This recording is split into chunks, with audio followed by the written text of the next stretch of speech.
Ex-convict balikulungan ng masakote sa drug bypass operation sa Limay, Bataan. Detalye na balita mula kay Danny Kumilang, RH37. Danny, good morning.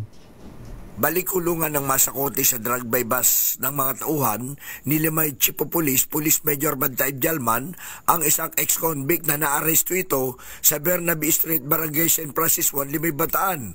Sa ulat ni Police Major Bantaib Jalman, ang drug ex-convict na naaresto ay kinilalas alias Sani, 35 anyos, may asawa, na nakumpiskan ito ng 10.5 gramo ng shabu na nagkakalaga ito sa kabuuan na 71,400 pesos. Ang drug operation na ikinasalaban sa sospek ay pinangisiwaan ni Police Captain Eduardo Conchada sa ilalim ito ng supervision ni Police Major Bantaib Jalman. Matapos magpositibo ang operasyon, ipinaalam sa sospek ang kanyang mga karapatan at sumailalim ito sa drug inventory ang nakumpiskang ebidensya sa kanya kaharap ang mga tinawag na saksi.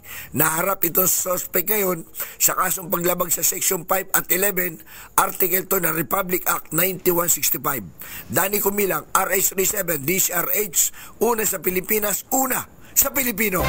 Maraming salamat, Danny Kumilang.